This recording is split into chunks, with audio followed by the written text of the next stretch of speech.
Sabe, a gente está numa semana de Thanksgiving e fala sobre gratidão. E eu preguei aqui essa semana. Se você não acompanhou, conselho de amigo, ouça depois essa palavra. Ela é bem curta, mas eu acho que o que eu vou ministrar hoje talvez seja uma continuidade disso.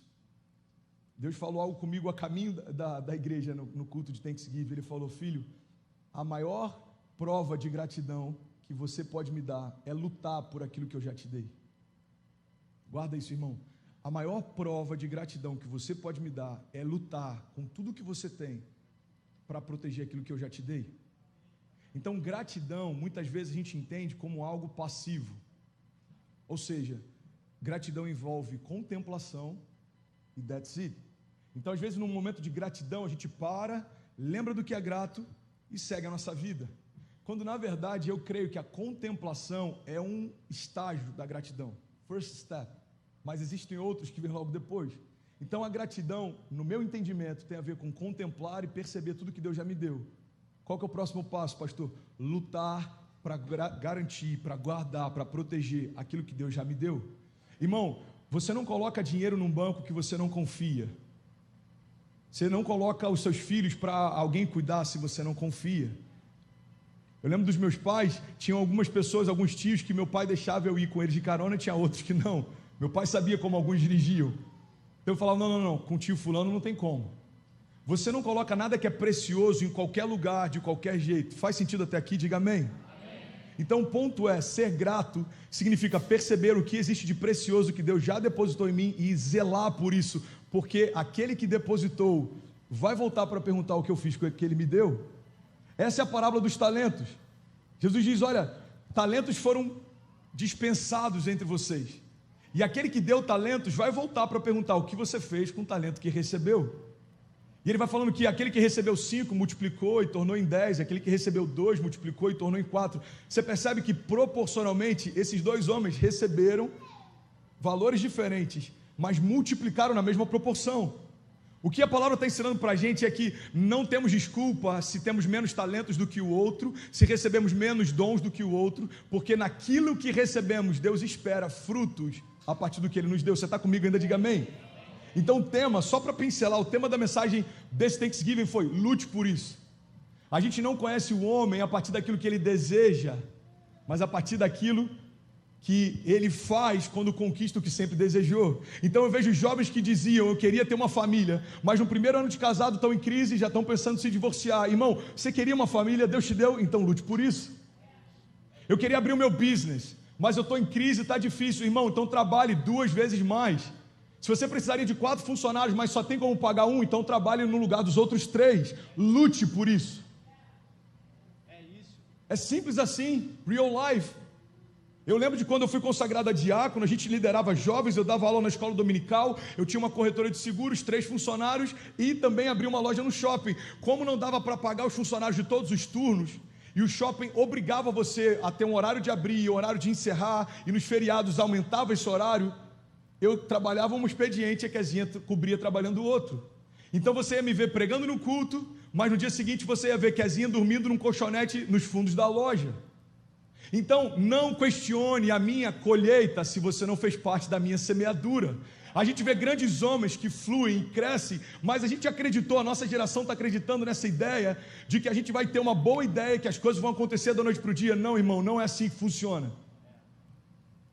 Nada acontece do nada.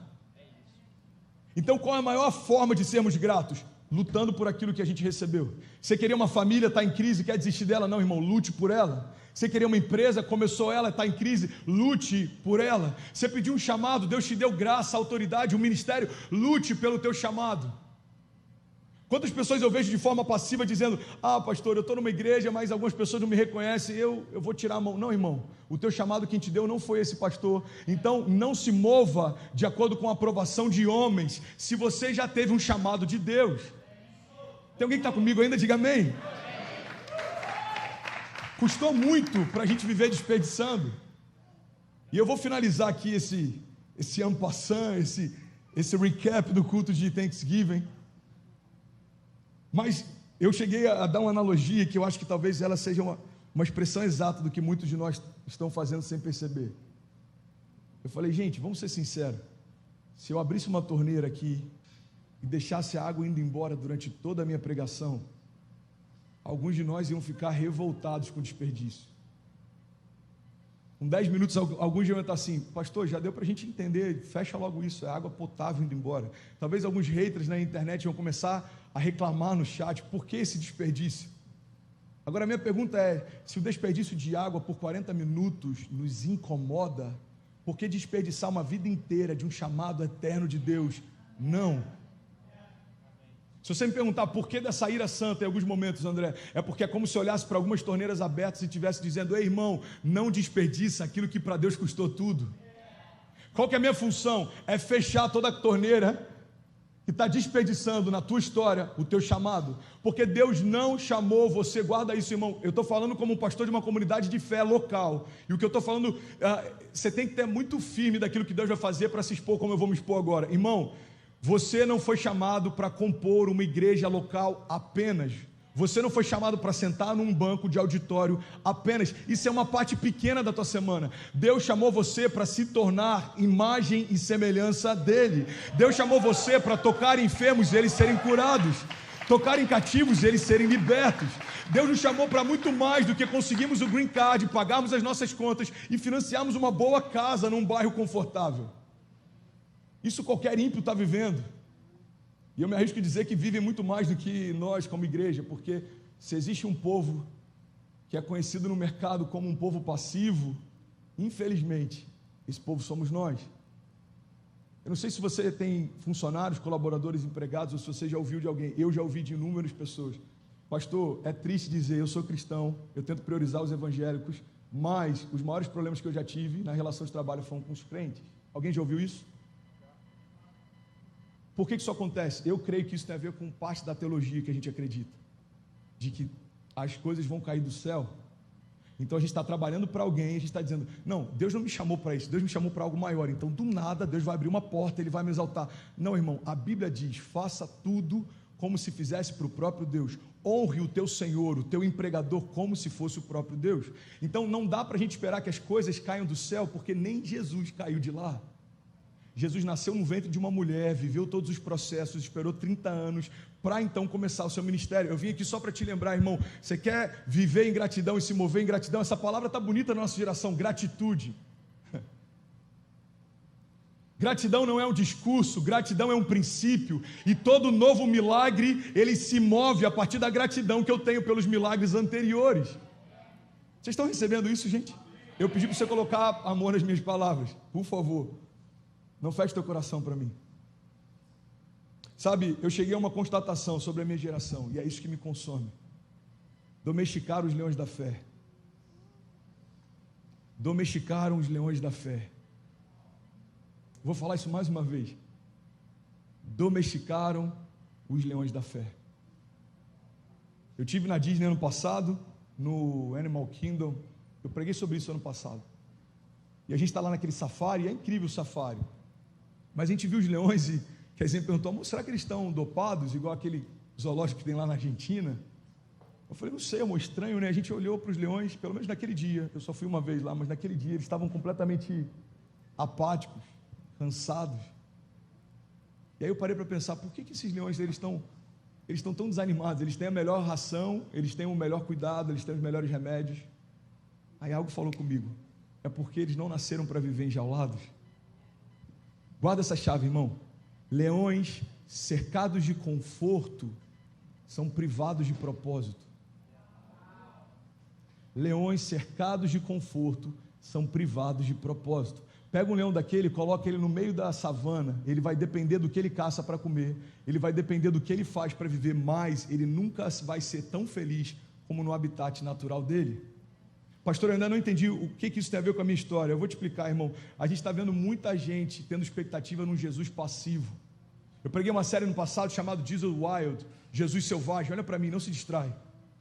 Às vezes a gente acha que Jesus era passivo, era um bom homem, de bons modos, que fazia coisas boas. Não, Jesus não era só um bom homem com bons modos que fazia coisas boas. Jesus era uma ameaça. Tim Keller, ele diz o seguinte: nós não crucificaríamos um homem bom, nós crucificaríamos uma ameaça. Jesus colocou em xeque o sistema religioso, Jesus colocou em xeque a hipocrisia dos religiosos, Jesus colocou em xeque a igreja que falava sobre o que Deus pode fazer, mas não manifestava sinais. Jesus não era só um homem bom.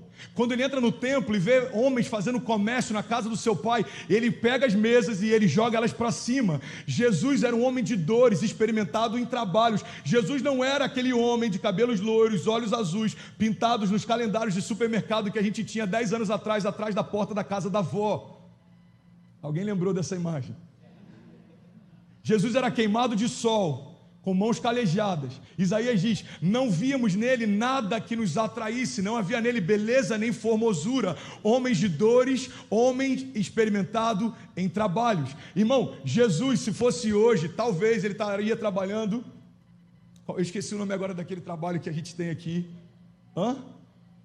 Não, que você coloca calçada, você coloca brick, Jesus estaria trabalhando no brick até chegar aos 30 anos e o momento dele se revelar ao povo. É por isso que os homens olharam e falaram: vocês acham que esse homem é o Messias? Jesus era simples, era trabalhador, mas ele ensina um princípio para a gente. Alguém está recebendo algo essa manhã?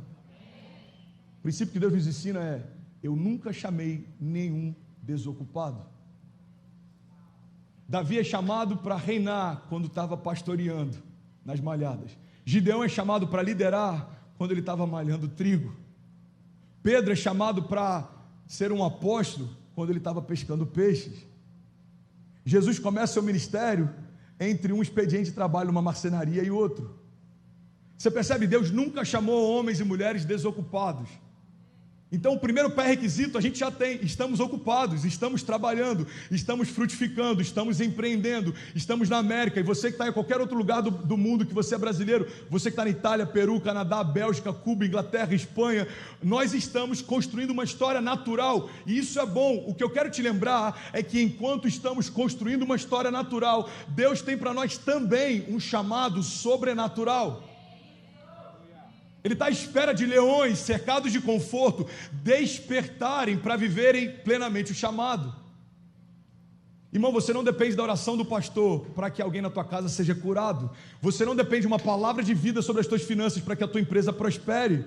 Você não depende daquilo que vem de homens, quando Deus já te instituiu como rei e sacerdote. 1 Pedro 2,9 diz: vós porém sois sacerdócio real. André, eu sou o único cristão da minha casa, você não sabe o que eu passo. Você é o único cristão na tua casa? Sou. Então a tua casa já tem tudo que ela precisa para romper. André, eu estou querendo sair do meu trabalho, eu sou o único cristão lá. Peraí, você é o único cristão lá? E você acha que você está lá à toa? Eu vim aqui para despertar você, irmão, em nome de Jesus. Eu nunca vi tanta acomodação no meio dos crentes como nos brasileiros da América. Isso não é para entristecer você, isso é para despertar você. Eu não sei se Deus vai me manter aqui por mais um ano, por mais 10, se eu vou construir a minha vida inteira aqui, mas eu quero, em algum momento, se isso acontecer, olhar para trás e falar: eu despejei tudo que eu podia enquanto eu podia. Irmão, olha para mim em nome de Jesus, você tem um chamado eterno, pulsa dentro de você a própria vida de Deus. Existem princípios eternos que estão à espera de você se posicionar para que milagres aconteçam. A nossa pergunta não tem que ser por que algumas coisas não aconteceram, a nossa pergunta tem que ser: Deus, o que falta eu fazer para que algumas coisas aconteçam? Jesus é selvagem, irmão. Jesus, ele é selvagem, ele é indomesticável, ele não é aquela figura de um homem passivo. Jesus, ele é selvagem, ele toca o inferno, toma para si as chaves do inferno, da morte, ressuscita. Irmão, tudo que ele viveu foi extremo. A gente começou um trabalho com jovens lá em Orlando, e o nome que a gente deu é Hype. Hype vem de hyperbole, exagero. Jesus é o exagero da graça. Ele foi extremamente simples, extremamente experimentado em dores. Jesus foi extremamente usado por Deus. Ele toca o inferno e sai de lá com as chaves de lá. Ele não só foi para o inferno, ele não só venceu o inferno, como ele tirou do próprio inferno as chaves da porta de casa. Irmão, Jesus é selvagem. E o que a gente vê hoje em dia? Uma igreja apática, esperando para que algo aconteça. A gente vem no domingo, recebe uma palavra, isso encoraja um pouquinho a gente, e a gente vai gastar o pouco que recebeu até o próximo domingo, se Deus quiser. Você foi chamado para mais do que isso, irmão. Você foi chamado para governar tempestades. Alguém recebe isso? Diga amém. Jesus toca o inferno e ao terceiro dia ressuscita. E quando ele volta, ele fala: olha, eu estou indo para o Pai. Se eu não fosse, o Espírito não seria derramado sobre vós. E Jesus está dizendo o seguinte: eu comecei, agora vocês concluem o que eu comecei. Fomos reconciliados por Deus através do sacrifício físico de Jesus. E agora nós também recebemos o ministério da reconciliação. Por isso, todas as vezes que nós dizemos reconciliem-se com Deus, é o que a palavra diz. É como se o próprio Deus dissesse através de nós. Pastor, você está chateado porque as pessoas não vieram no mutirão? Não, irmão. Eu estou triste porque eu estou vendo muito potencial sendo desperdiçado. E você não foi chamado por Deus só para ter um green card e pagar as contas. Isso é muito medíocre para o tamanho do chamado que você carrega. Madre Teresa de Calcutá, já falei sobre isso aqui. Ela está no meio de um leprosário. Um repórter, se não me engano, da CBN, ou algum repórter internacional, foi passar alguns dias com ela e ele viu o cheiro, a situação. E ele falou: Teresa, nem por $1 milhão eu faria o que você faz. A resposta dela foi: eu também não. Quem sabe quem é e o que carrega, não aceita nada abaixo daquilo que Deus chamou para viver. Jesus, quer dizer, me perguntou ontem: amor, o que te deixa inconformado? E eu me surpreendi, porque eu respondi em menos de 5 segundos, eu falei: passividade. Ela falou: por quê? Eu falei: porque não tem nada mais triste do que alguém cheio de tesouros, aceitando uma vida cômoda. Eu me converti com 17 para 18 anos, o meu entendimento foi: cara, eu perdi 17 anos da minha vida, eu preciso correr atrás do prejuízo. 17 anos jogando a minha vida no lixo, eu preciso correr atrás do prejuízo. Irmão, uma caminhada com Deus é uma caminhada para nós vivermos acima daquilo que vivíamos antes dele chegar. Deixa eu compartilhar algo um pouco mais leve para alegrar nossa manhã. Você está comigo ainda? Diga amém. Eu quero falar sobre o dia que Jesus me enviou um cheque. Alguém quer ouvir essa história? Percebi que mais pessoas se alegraram. Como assim, pastor? O dia que Jesus te enviou o cheque? Eu vou te explicar. Eu estou lá em Orlando, isso foi há quase 2 anos atrás. Eu estou no culto pela manhã e começou a queimar no meu coração um projeto para tocar pessoas. Eu falei: acho que seria incrível se eu começasse a fazer algumas lives e começasse a orar com as pessoas nas lives e começasse a ministrar algumas palavras. E eu estava no culto pela manhã, como a gente está aqui agora. E, cara, eu não pedi para Deus, eu só balbuciei, eu falei: Deus, eu acho que eu precisava de uns $500 para montar um estúdio. Eu fiz as contas rápidas, eu falei: eu preciso de 2 bastões de LED, preciso comprar tinta na Home Depot, preciso $500, eu monto um estúdio. Culto da noite, eu estou lá batizando, chega uma pessoa e fala: pastor, eu preciso falar com você. Eu falei: meu irmão, eu estou no meio do batismo agora, dá para esperar só um pouquinho? Ele falou: não, é muito rápido. Aí ele botou um papel no meu bolso e falou: eu não sei porquê, mas Deus me falou sobre um valor exato e ele disse que ia ter sentido para você. Eu falei: amém, amém. Continuei lá, de verdade, eu nem me liguei, estou lá batizando. Quando eu chego em casa, tiro as coisas do bolso, aí tinha aquele papel, era um cheque. Quando eu abro o cheque, o valor era de exatos $500. Esse cheque está aqui com a gente, inclusive. Se o Lê puder pegar, se o Lucas pegou as coisas que estavam no meu gaveteiro, está em cima de uma bolsa preta na minha mesa. O Lucas deve saber onde é que está. Eu tenho que emoldurar esse cheque. A instituição que emitiu o cheque se chamava New Beginnings, Novos Começos. Isso foi muito louco, irmão. Na hora Deus falou comigo: eu te dou a visão, e a visão que eu te dou carrega a provisão.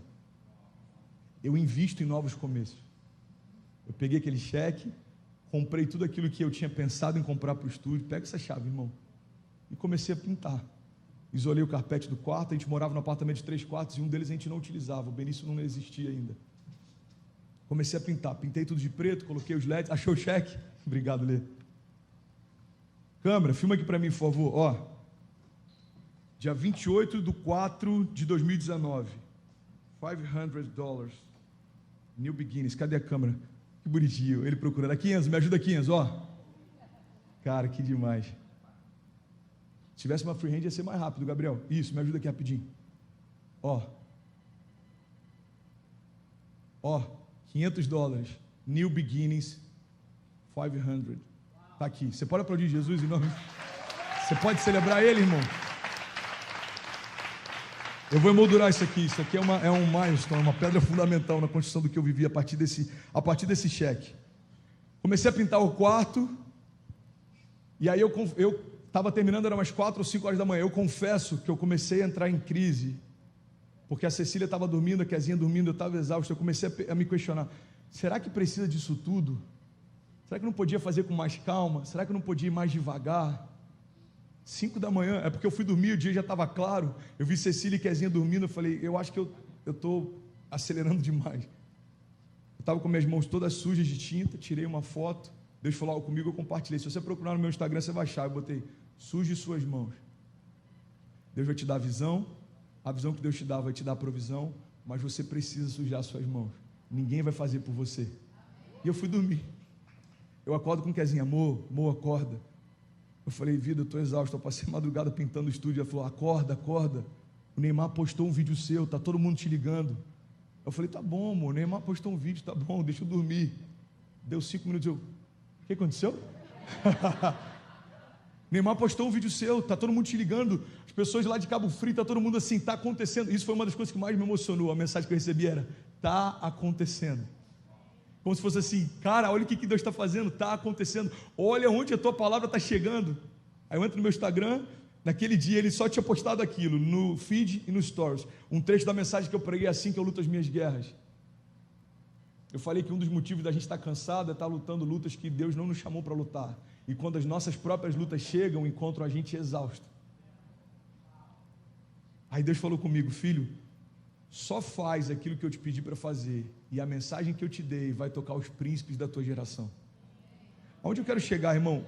O dia que Deus me enviou o cheque, Ele me ensinou alguns princípios. Primeiro princípio: a gente tem que estar atento para ouvir o que Ele está falando, porque o inferno nem sempre quer matar você. A maior parte das vezes ele só quer confundir você. Um crente morto é um crente salvo, mas um crente confuso transforma qualquer estação no inferno. Segundo princípio: depois que você discerne, você pegou a visão, o inferno sabe, não dá mais para confundi-lo. Ele já sabe o que é para fazer. O que ele vai tentar fazer você? Distrair. Irmão, não se preocupa com quem te persegue, mas tenha muito cuidado com quem te distrai. A distração do propósito tem roubado muito mais pessoas de viver aquilo que Deus prometeu do que qualquer luta ou circunstância. Os gigantes não são nosso problema, irmão. Os gigantes são a nossa plateia. A palavra de Deus diz que naquela cruz Deus colocou a nossa escrita de dívida nela, e Jesus fez de todos os principados e potestades um espetáculo público, triunfando sobre eles na cruz. Ele reuniu todos os principados e potestades, todo espírito de morte, de confusão, todo princípio que traz depressão, separação, divórcio, toda aliança com o passado, com o pecado. Ele coloca todos eles diante dele e triunfa sobre eles na cruz. A palavra chega a ponto de dar esse detalhe, dizendo: e fez de todos eles um espetáculo público, triunfando sobre eles na cruz. Irmão, olha para mim em nome de Jesus. Os seus gigantes não são o seu problema, eles ativam você. O nosso problema é o nosso conforto, que faz com que a gente tire as armaduras para descansar. Faz com que a gente se contente com algo abaixo daquilo que Ele prometeu. Faz com que a gente comece a achar que é bom. Aquilo que Deus tem para mim é algo bom. Não, o bom você consegue construir sozinho. O que Deus tem para você é algo sobrenatural. Você não chegaria lá se não fosse Ele. Se for para Ele, você pode aplaudir, só para não deixar o pregador sozinho.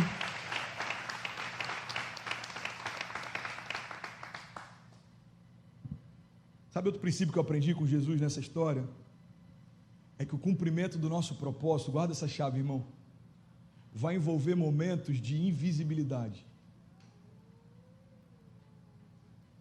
Qual que é o problema da nossa geração? Tem mais homens de Deus morrendo por necessidade de aprovação do que por perseguição. Guarda isso, irmão. O cumprimento do teu propósito vai envolver momentos de invisibilidade. Só que quem precisa ver, está vendo. Eu lembro de uma história de um senhor bem velhinho, que a esposa dele tinha Alzheimer. Vocês estão comigo? Amém? A esposa dele tinha Alzheimer. E todo dia ele ia de manhã tomar café com ela. Ele se arrumava, colocava o perfume que ela gostava, penteava o cabelo, e chegava lá de manhã. Só que ela já esquecia quem ele era. No dia seguinte, ele tinha que se apresentar de novo, e ele tinha todo aquele ritual de novo, dia após dia. Aí teve um dia, um dos médicos chamou ele e falou assim: seu fulano, a gente aqui entre os médicos fica tentando entender o porquê que você faz isso. Você não falta um dia. Se você faltar um dia, não tem problema, ela não sabe quem você é. Aí ele respondeu: mas eu sei quem ela é para mim. Continuar semeando, mesmo que ninguém veja, significa eu sei para quem eu estou fazendo. Mas ninguém está reconhecendo o que você faz, mas quem precisa ver, está vendo. Faz sentido? André, você está lutando pelo teu fulano, você está lutando pelo teu casamento, mas a tua esposa não quer mais. Mas eu ainda quero, e eu ainda estou tentando, porque quem precisa ver, está vendo. Você fica tentando ir atrás dos seus filhos, eles não querem falar com você, mas eu estou fazendo a minha parte. Eu não dependo de reciprocidade para fazer o que Deus me chamou para fazer.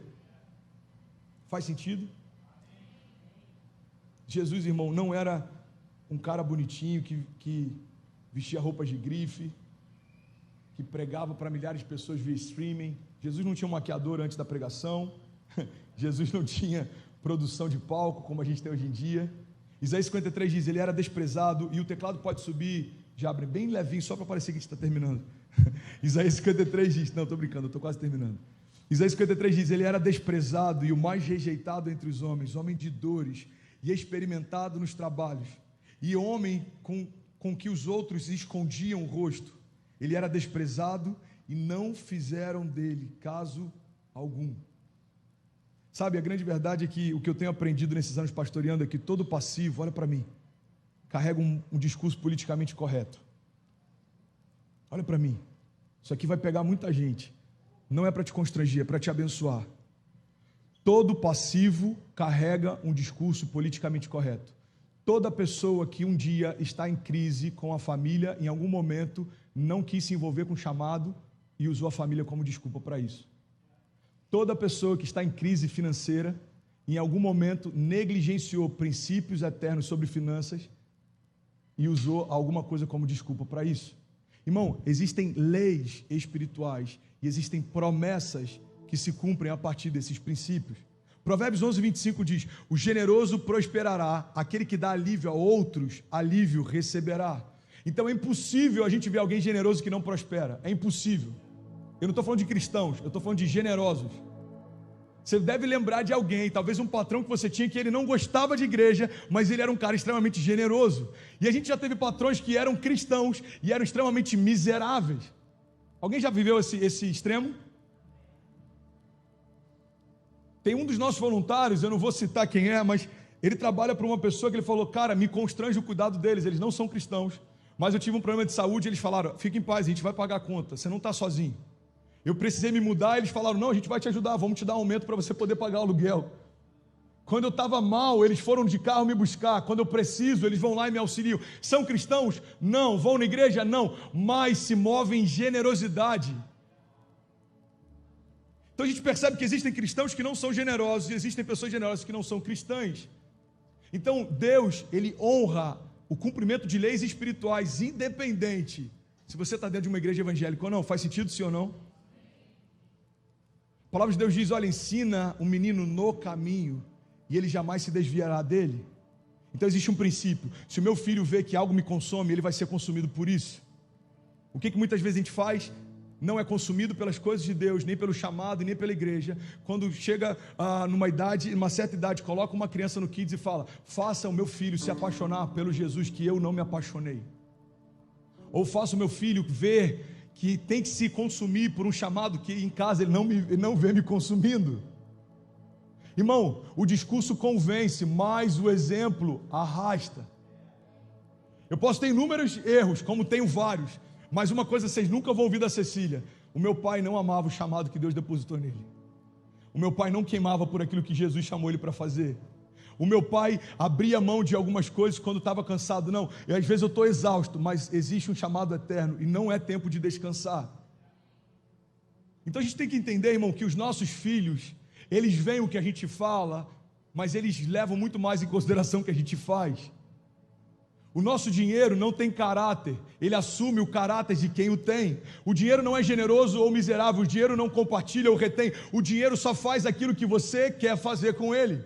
Então você tem noção, no mês 4 do ano passado, alguém depositou uma semente, que fez com que a palavra alcançasse pessoas, que meses depois fez com que a gente alcançasse mais de 500 mil de famílias durante a pandemia, milhares de milagres acontecendo durante a live. Quando isso tudo começou? Com um estopim de um cheque de $500. Quem estava escrevendo talvez não tinha dimensão dos frutos que seriam gerados a partir dele, mas essa pessoa faz parte dessa semeadura, e ele vai usufruir dessa colheita. No dia do Thanksgiving, uma pessoa chegou para mim, ele tá aqui hoje inclusive, e ele está vindo há pouquíssimo tempo, sei lá, 3 ou 4 semanas. Pastor, eu tenho uma oferta. Falei, amém, meu irmão, obrigado. Aí eu abri, era um gift card. É impressionante como Deus ele é intencional. A gente está com um projeto de expansão da nossa igreja e a gente precisa expandir o nosso streaming. Quando eu abro o gift card, da onde que é o gift card? BH Foro, uma loja de Nova York especializada em streaming, fotografia e vídeo. É como se Deus falasse, só para vocês saberem que eu estou com vocês, tá bom? Nada vai faltar, está aqui. Então quem está dando, às vezes não tem nem noção do que está fazendo, mas Deus, que foi quem moveu o coração de quem deu, sabe para que essa semente está sendo derramada. Então guarda isso em nome de Jesus, irmão. Todo passivo, me ajuda aí no teclado, pelo amor de Deus, Jabinão. Até eu estou meio triste com esse teclado aí, vamos botar para cima, irmão. O pastor só está dando uma retada hoje, só avisa aí. É igual o tira mal e o tira bom, entendeu? Eu venho trazendo uma palavra dura e você suaviza. Oh, Jesus, ajuda a gente. Então guarda isso, irmão. Todo passivo carrega um discurso politicamente correto. Não, eu não faço porque eu estou cuidando. Não, eu não faço porque... Não. A gente tem pouco tempo para ficar dando desculpa, irmão. Deus, ele está à expectativa de que homens e mulheres se posicionem. E olha para mim em nome de Jesus. Onde está a geração do avivamento? Onde está a geração que é consumida pelas coisas de Deus? Nós temos liberado palavras sobre esse lugar, eu creio. Nós teremos um college, pessoas de outras nações vão vir para experimentar o que a gente está vivendo. Nós teremos no próximo ano Carisma, um seminário teológico que vai mudar a vida de pessoas para sempre. O nosso Kids, o berçário está pronto, o nosso School Bus está pronto, o container criativo está ficando pronto. A ideia é o seguinte, a sala 1, brinquedoteca. Primeiro step, as crianças brincam. Segundo step, as crianças ouvem histórias da Bíblia e a respeito de Jesus. Terceiro step, vamos para um container criativo, fazer arte a partir daquilo que aprenderam. A gente crê. O nosso auditório vai ficar pequeno para aquilo que Deus vai fazer. Então o que a gente vai fazer? Vamos expandir, irmão. O sul da Flórida é grande demais para a gente ficar num bairro só. Hoje está tendo eleições no Brasil, mais de 2.000 pessoas conectadas. Domingo passado à noite tinham 6.200 famílias conectadas simultaneamente, ouvindo a palavra de Deus e sendo tocada por elas. O que eu quero compartilhar com vocês é que a gente precisa ser mais e mais e mais e mais consumidos. Deus está fazendo algo sobrenatural. Eu não sei você, irmão, eu quero fazer parte disso. Sabe, tem uma história, e eu não sei se ela é real, mas guarda isso, olha para cá. Existe uma história de um grande avivalista americano, e ele pregava em grandes cruzadas evangelísticas, e encontraram no diário dele uma anotação dizendo o seguinte, olha que louco isso. Hoje a cruzada foi estranha, foi diferente. Só teve uma pessoa que veio à frente, e eu nunca vou me esquecer desse jovem, se chamava Billy Graham, a única pessoa que veio à frente na cruzada evangelística. Décadas depois acham o diário desse homem, num dia que parecia que ninguém tinha se convertido, na verdade se converteu uma pessoa que tocou mais de 2,2 bilhões de seres humanos na face da terra. Irmão, não necessariamente nós seremos o próximo Billy Graham, mas a gente pode estar gerando no Kids o próximo, amém? Não necessariamente nós pregaremos em estádios lotados, mas nós estamos sustentando aqueles que pregarão. Mais de 6.000 famílias conectadas. Se tiver 3 pessoas para cada família, são 18.000 famílias. Irmão, é um Maracanãzinho lotado e 5.000 pessoas do lado de fora querendo entrar. Eu não sei se você já parou para fazer as contas e perceber, nós estamos vivendo milagres dia após dia, e não dá para oferecer qualquer coisa para aquele que ofereceu para nós tudo que ele tinha de melhor. Deus não olhou para os seus filhos e falou: bom, eu vou enviar o mais novo deles. Não, eu vou enviar o mais velho. Eu vou enviar o meu filho do meio. Eu vou enviar o mais corajoso. Não, Deus olhou para o seu único filho e Ele disse: eu vou enviar tudo que eu tenho. Eu acredito de verdade, irmão, que o nosso chamado em Deus é: filho, eu já fiz acontecer, agora faz valer a pena. O que a gente está fazendo dia após dia, sendo consumido pelo nosso chamado, é declarar: Pai, não foi em vão o teu sacrifício, não foi em vão a tua entrega, não foi em vão, não foi em vão, a cruz não foi em vão, aquela coroa de espinhos não foi em vão, as gotas de sangue que caíram no jardim não foi em vão, a angústia mortal que você sentiu um pouco antes de ser entregue não foi em vão, os dias que você passou dentro do Hades, tocando o inferno, não foi em vão. É isso que a gente está dizendo cada dia. Como que a gente faz isso? Como que a gente de alguma forma expressa isso? Amando pessoas, servindo pessoas, construindo algo maior do que a gente. Irmão, a gente não tem como servir um copo de água para Deus, mas a gente tem como servir um copo de água para alguém com sede. A gente não tem como dar uma cesta básica para Deus, Ele não precisa, mas nós podemos dar cestas básicas para aqueles que têm fome. Eu não tenho como abraçar a Deus na entrada dessa igreja, mas a gente pode abraçar uma família e mudar o dia dela. Eu não tenho como servir café para Deus, mas eu posso servir no coffee e de alguma forma expressar Deus através do meu serviço. Irmão, eu não estou pregando para Deus, a palavra que eu prego é dele, é Ele, foi Ele quem me inspirou e é Ele quem está ministrando. Então para que eu estou pregando a mensagem? Para pessoas. Como a gente retribui tudo que Ele fez? Construindo algo maior do que a gente. O que a gente está fazendo em Miami, galera? Olha para mim. Construindo algo maior do que nós, que fala mais alto do que nós, que ecoa mesmo quando a nossa voz parar de falar. Daqui a 5 dias, 1 ano, 6 meses, 2 anos, eu posso não estar mais aqui. O Leandro pode não estar mais aqui. Essa banda pode não estar mais aqui. Cada um de nós pode ter sido enviado por Deus ou estar em algum outro lugar, mas a igreja não para. Famílias se converterão daqui a anos. E a gente está colocando esses tijolos dizendo: Pai, conta comigo. No que depender da minha casa, nós não vamos parar até que se cumpra o que você prometeu. Uma igreja para a cidade e uma cidade para as nações. Tim Keller diz que o pecado não é só fazermos coisas ruins, mas colocarmos coisas boas no lugar de Deus. Isso é muito forte. O pecado não é só fazermos coisas ruins, mas colocarmos coisas boas no lugar de Deus. Eu estou finalizando essa mensagem e eu queria declarar em nome de Jesus: Jesus tem alguns cheques preparados para você. E eu não estou falando dele te ajudar a comprar casa própria, eu estou falando dele sustentar o teu chamado, o teu ministério, o teu propósito. O que queima em você? São crianças? Então deixa ser consumido por um projeto que toque elas. O que queima em você? É exploração sexual infantil? Então seja consumido por um projeto que está auxiliando isso. O que queima em você, irmão? É o zelo pela palavra? Então sustenta os mestres que pregam ela com zelo.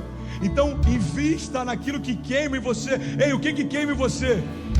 Cara, o que me deixa revoltado é pessoas passando fome. Então seja aquele que alimenta uma geração faminta. Eu não sei o que queima em você, mas o meu chamado é: ei, desperta e resplandece, igreja. A gente está no lugar mais confortável talvez da face da terra, mas evangelho não é conforto, evangelho é propósito. Jesus não escolheu vir de forma confortável, Ele enfrentou o terror da cruz, mas Ele liberou para nós promessas de vida eterna, para que mesmo que a gente ande por vales de sombra e morte, a gente não tema. Por quê? Porque Ele estará comigo todos os dias da minha vida. O seu cajado me consola. Ele me leva mansamente a águas tranquilas. Ele me conduz a pastos verdejantes. Ele prepara uma mesa na presença dos meus inimigos e me honra, ungindo a minha cabeça com óleo. O meu cálice faz transbordar. Deus é aquele que nos guarda, irmão. Mesmo que tudo tente nos parar, Ele nos livra da peste e das setas, dos dardos inflamados. Ele é escudo e broquel para aqueles que nele se refugiam. O Senhor é socorro presente na hora da angústia. Ele declarou para nós: nada vai faltar. Filipenses 4,19: o meu Deus suprirá todas as necessidades de vocês, segundo as suas riquezas em glória. É como se Deus falasse: filho, não se preocupa com o que você vai comer ou beber ou vestir. Até os lírios do campo se vestem com mais glória do que Salomão em toda a sua glória. Ele está dizendo: não se preocupa com o conforto, eu cuido de você. Só se preocupa com aquilo que me consome. Isso tem que consumir você. Feche teus olhos em nome de Jesus. Eu quero orar com você. Feche teus olhos. Pai, eu compartilhei tudo que eu recebi para compartilhar nessa manhã. Eu sei que é uma palavra dura para alguns, mas eu sei que pode mudar a vida de outros. Eu te peço em nome de Jesus, desperta-nos, Deus. Desperta-nos, desperta-nos, desperta-nos. Desperta-nos, Deus. Pai, constrange-nos em amor, Pai. Faz queimar no nosso coração o chamado de vida eterna que o Senhor tem para nós. Faz queimar no nosso coração, Pai, o ministério, o chamado que o Senhor tem para nós. Eu oro para que nesse auditório, cada família representada, cada família ao redor do mundo que está conectado agora, Pai, eu oro para que comece a queimar no nosso coração o chamado que o Senhor tem. Fala de forma específica. Começa a lembrar, Pai, para alguns de nós, nomes de pessoas, nomes de nações, projetos esquecidos, projetos engavetados. Pai, em nome de Jesus eu te peço, levanta, desperta uma geração de sonhadores que sonham aquilo que vai além de nós. Nós queremos construir algo maior do que nós mesmos. Nós queremos ser consumidos por algo maior do que nós mesmos. Os nossos filhos contarão histórias a respeito desse tempo. Então nos consome, Pai, para que eles vejam que nós estamos sendo consumidos e queiram ser consumidos também. Eu te peço em nome de Jesus, Pai, desperta jovens no nosso meio. Desperta-nos, Deus, desperta-nos, Deus. Nós não cremos no avivamento estético, nós cremos no avivamento genético. Escravos se tornando filhos. Remove toda a vaidade, Pai, do nosso meio que tem nos cegado. Remove tudo aquilo, Pai, que é fútil e tem nos parado. Remove tudo aquilo, Pai, que é passageiro e tem nos encantado. Remove, Jesus. Remove todas as vendas dos nossos olhos. Remove todas as mordaças das nossas bocas. Remove, Deus, todas as correntes dos nossos pés. Remove toda a distração. Remove toda a ilusão. Remove toda a mentira. Remove todo o cansaço. Remove toda a apatia. Remove, Deus, tudo que tem nos impedido de romper. Remove, Deus, e desperta-nos, desperta-nos. Tua palavra diz que o fogo queimará sobre o altar e ele não se apagará. Por isso nós declaramos em nome de Jesus essa chama aquecendo os nossos corações, Deus, até que nada mais importe, até que nada mais importe. Carros são bons, eles virão, mas eles não vão nos consumir. Eles virão sem que a gente se preocupe. A casa própria, a casa dos sonhos, isso é bom, a nossa família precisa disso, mas ela certamente virá sem que a gente seja consumido por isso. Eu oro em nome de Jesus, Pai, para que os maiores investidores do Teu reino na face da terra sejam levantados nesse tempo. Levanta homens e mulheres que vão se gastar e deixarem ser gastos pela Tua obra. Levanta, Pai, intercessores, mestres, apóstolos, pastores. Levanta, Deus, aqueles que durante a madrugada vão orar para que famílias que eles nem conhecem queimem por aquilo que eles já estão queimando. Aviva-nos, Deus, essa é a nossa oração. Aviva-nos, Deus, desperta-nos, desperta-nos, desperta-nos e nos faz caminhar, Deus, a passos largos na direção do futuro que o Senhor tem desenhado para nós. Toda distração nós anulamos agora, todo cansaço, toda apatia, toda frieza, toda mentira, todo desejo por aquilo que só é confortável, mas não é de Deus para nós. Nós não queremos o que é bom, nós queremos o que é de Deus para nós. Nós não queremos propostas que são belas aos nossos olhos, nós queremos promessas de vida eterna. Nós não temos mais para onde ir, Paizinho. Para onde iremos nós, se só Tu tens as palavras de vida eterna? Para onde iremos nós, Deus? Para onde iremos nós? Para onde iremos nós? Deus, te agradecemos, Paizinho, por tudo que a gente tem vivido, Pai. É a última semana antes do aniversário de 1 ano dessa igreja. Quantos mortos ressuscitaram, Jesus? Quantos enfermos foram curados, Jesus? Quantos casamentos foram restaurados, Jesus? Quantos homens e mulheres sem esperança foram renovados, Jesus? É tudo sobre você, Paizinho. É tudo sobre você. A gente só quer apresentar o nosso coração puro e as nossas mãos limpas. Nós só queremos fazer aquilo que o Senhor fez quando esteve aqui, Pai. A gente só quer continuar amando aquilo que o Senhor ama e se entregou para que acontecesse. Ninguém para a igreja. A igreja não se limita a homens, a igreja não depende de sobrenome, a igreja não depende de placa de denominação. A igreja é tua, é o Senhor quem faz, é o Senhor quem move, é o Senhor quem dá a provisão, é o Senhor quem expande, multiplica, alarga as tendas. Deus é por nós, quem será contra nós? No ano da maior crise, vivemos a maior expansão da nossa história e nós cremos, só está começando. Nós declaramos em nome de Jesus, Pai, as nossas casas, os nossos filhos, vivendo o maior romper que nós já experimentamos até aqui. Nós declaramos, Jesus, os melhores dias, tempos gloriosos estão a caminho. A gente já consegue ouvir o som do céu. Tem mais alguém que consegue ouvir o som do céu, irmão? Tem mais alguém que crê em promessas vindo em direção a você, a tua casa? Você pode levantar suas mãos, ficar de pé em nome de Jesus. Você pode declarar com autoridade, diga: eu creio. Diga que os melhores dias da minha vida, diga, começam hoje. Diga: dias de romper, dias de andar sobre as águas, dias de viver milagres, dias de viver promessas. Declare: por isso eu digo, para o céu ouvir, para a terra ouvir e para todo o inferno ouvir.